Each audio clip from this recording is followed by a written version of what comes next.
अब देखिए अगली लॉकशीट देखिए, इसमें आपको क्या नंबर नजर आ रहा है? यहां 9999999999।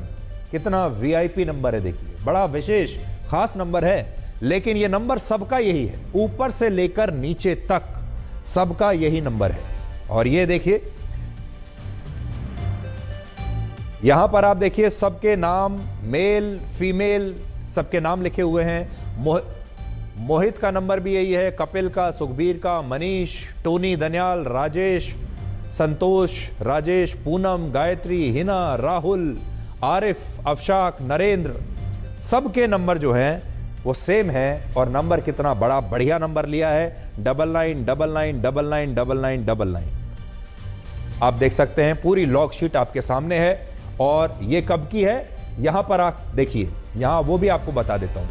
ऊपर से देखिए 26 सितंबर 2023 से 26 जुलाई से है, शुरू हुआ 26 जुलाई से बढ़ते बढ़ते बढ़ते ये 26 सितंबर, एक महीने की लॉग शीट है।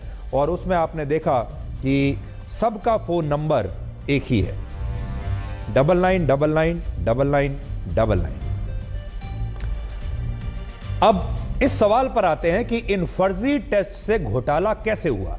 यह तो आपने देख लिया, फोन नंबर फर्जी हैं। आरोप है कि यह फर्जी टेस्ट 2 प्राइवेट लैब्स द्वारा किए जा रहे थे और इन दोनों प्राइवेट लैब्स को यह टेस्ट करने का कॉन्ट्रैक्ट दिल्ली की अरविंद केजरीवाल सरकार से मिला था।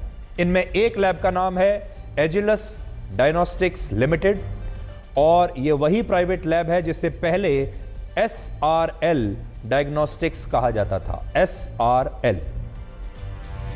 लेकिन पिछले साल इसका नाम बदल दिया गया और यह एक बहुत बड़े हेल्थ केयर ग्रुप की कंपनी है। इससे भी बड़ी बात यह है कि दिल्ली सरकार ने इस प्राइवेट लैब के साथ अक्टूबर 2021 में एक MOU साइन किया, एक कॉन्ट्रैक्ट साइन किया, जिसके तहत यह लैब दिल्ली सरकार द्वारा बनाई गई Delhi skill and entrepreneur university के छात्रों को ट्रेनिंग दे रही है। यानी ये उनको ट्रेन भी करेगी। मोहल्ला क्लिनिक्स में टेस्ट का कॉन्ट्रैक्ट भी इसी लैब को, इसी कंपनी को मिलता है सरकार से, और बाकी क्षेत्रों में लोगों को ट्रेनिंग का कॉन्ट्रैक्ट भी इसी कंपनी को मिलता है। यानी सारा कॉन्ट्रैक्ट जो है इसे मिल रहा है। दूसरी लैब का नाम है मेट्रोपोलिस हेल्थ केयर लिमिटेड और आरोप है कि इस प्राइवेट लैब के डेटा में भी काफी गड़बड़ी पाई गई और इस घोटाले में इस कंपनी की भी मिलीभगत साबित होती है। संक्षेप में कहें तो घोटाला यह है कि फर्जी मरीज दिखाकर मोहल्ला क्लिनिक्स के जरिए कुछ प्राइवेट लैब्स फर्जी टेस्ट कर रहे थे और इन फर्जी टेस्ट के लिए सरकार से उन्हें पैसा मिल रहा था और यह भुगतान ही असल में एक घोटाला है। और जैसे मैंने आपको पहले कहा, मरीज फर्जी हैं, उनका फोन नंबर भी फर्जी है, टेस्ट भी फर्जी है, लेकिन जो भुगतान हो रहा है वो असली है। नोट असली हैं, पैसा असली है। अब बड़ा सवाल यह है कि यह पैसा किसके पास जा रहा था। अब आपको ये बताते हैं कि इस घोटाले के बारे में पता कैसे चला। लगभग सभी विभागों में सरकारी योजनाओं का मूल्यांकन करने के लिए एक इम्पैक्ट असेसमेंट स्टडी होती है और क्योंकि मोहल्ला क्लिनिक्स भी दिल्ली में सरकार की एक विशेष स्कीम के तहत खोले गए थे, इसलिए इस योजना का असेसमेंट करने के लिए भी, यानी इसका आकलन करने के लिए पिछले साल फरवरी के महीने में एक स्टडी हुई और यह स्टडी दिल्ली के स्वास्थ्य विभाग द्वारा की गई।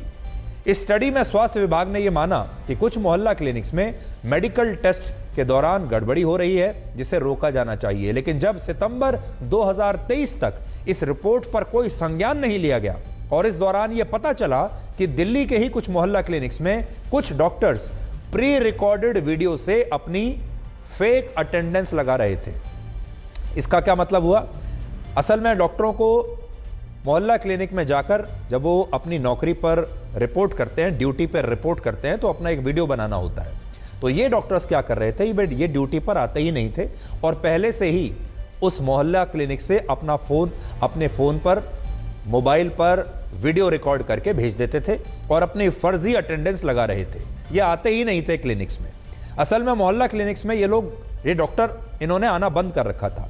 तो खुद दिल्ली सरकार ने इस मामले में कार्रवाई की थी और इस मामले में एक FIR भी दर्ज हुई थी। इस FIR के बाद ही स्वास्थ्य विभाग को 7 मोहल्ला क्लिनिक्स की जांच में पता चला कि मरीजों के फर्जी टेस्ट किए जा रहे हैं और जब दिल्ली के मुख्य सचिव ने इस मामले में विजिलेंस डिपार्टमेंट को जांच का आदेश दिया और विजिलेंस डिपार्टमेंट ने भी अपनी रिपोर्ट में यही बातें सही पाई, तो उसके बाद अब उपराज्यपाल वीके सक्सेना ने इस पूरे घोटाले की जांच सीबीआई से कराने की सिफारिश की है। हालांकि दिल्ली सरकार ने घोटाले के इन आरोपों को गलत और भ्रामक बताया है और कहा है कि इस घोटाले के पीछे, इस आरोप के पीछे भी बीजेपी का ही हाथ है। या मोहल्ला क्लिनिक के अंदर कोई आदमी अपना फोन नंबर एंटर कर रहा है या वो फोन नंबर की जगह 000 डाल रहा है या कोई गलत नंबर डाल रहा है, ये काम तो अफसरों का देखने का है। ओवरऑल इसके ऊपर डीजीएचएस होती है, डीजीएचएस के ऊपर हेल्थ सेक्रेटरी होते हैं। ये लोगों का काम है कि इन सब चीजों के अंदर अपने लेवल पे रैंडम चेक्स करते रहें। अभी डीजीएचएस किसने लगाई है? हमने तो नहीं लगाई। ये हेल्थ सेक्रेटरी किसने लगाए हैं? हमने तो नहीं लगाए। कौन इन्हें ढूंढ के लाया है? ये आप सब जानते हैं। उन्हीं के ढूंढे हुए लोग गड़बड़ी कर रहे हैं और वो ही उसकी जांच करा रहे हैं। तो आप तो अपनी ही जांच करा रहे हो, हमारी कोई ना करा रहे हो। आपके द्वारा लगाए हुए लोगों की जांच आप ही करा रहे हो।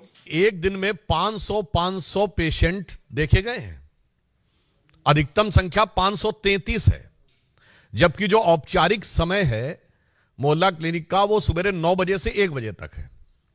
अब आप इमेजिन करिए कि 9 बजे से 1 बजे तक 4 घंटे में कितने मिनट हुए? 240।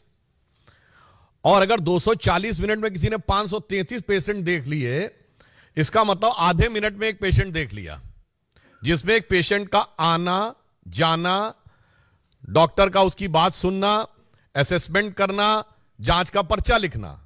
महोदय, मैं कहना चाहता हूं कि जब त्योहारों के दिनों में बड़ी भीड़ होती है ना, तो आप जाते तो मंदिर में बड़ी भीड़ होती है, इतने सेकंड्स में तो व्यक्ति उस धक्का मुक्की में दर्शन भी नहीं कर पाता है जितने में आपके डॉक्टर ने उसके दर्शन करके रोग को समझकर रोग का निदान समाधान सब लिख दिया।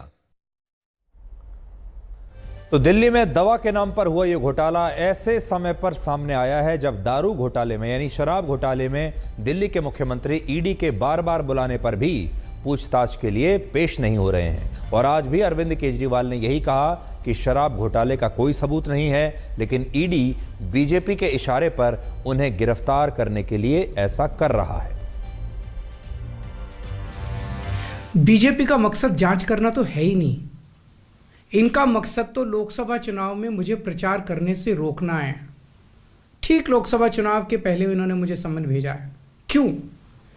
इस जांच को चलते 2 साल हो गए, अभी ठीक लोकसभा चुनाव के पहले मुझे क्यों बुलाया जा रहा है? पहले क्यों नहीं बुलाया? सीबीआई ने मेरे को 8 महीने पहले बुलाया था, मैं सीबीआई में गया था, उनके सारे जवाब भी दिए थे।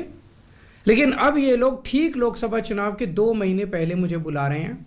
तो बीजेपी का मकसद कोई पूछताछ करना थोड़ी है।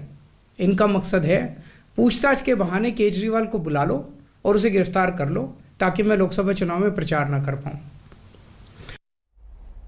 तो अरविंद केजरीवाल अभी हाल ही में विपश्यना करके आए हैं पंजाब के होशियारपुर से, और आपने देखा होगा आज उनके चेहरे पर बहुत ताजगी भी दिखाई दे रही है, आज वो बहुत शांत भी दिखाई दे रहे हैं। और विपश्यना का जो असर है वो उनके चेहरे पर और उनकी वाणी में, दोनों में दिखाई दे रहा है। ये घोटाला कितना सही है ये तो जांच के बाद ही पता चलेगा, लेकिन ये बात आज आप सबको ज़रूर सोचनी चाहिए, पूरा देश सोचेगा भी कि ऐसा कैसे हो रहा है कि दिल्ली में खुद को कट्टर ईमानदार कहने वाले अरविंद केजरीवाल की सरकार में एक के बाद एक नए नए घोटाले हो रहे हैं। और जो केजरीवाल एक ज़माने में आरोपों को ऐसे पेश करते थे कि वो जो भी कह रहे हैं वही अंतिम सत्य है, वही केजरीवाल अब आरोपों को आरोप तक नहीं मानते, सही मानते ही नहीं हैं और इन्हें पहले दिन से ही सिरे से खारिज कर दिया।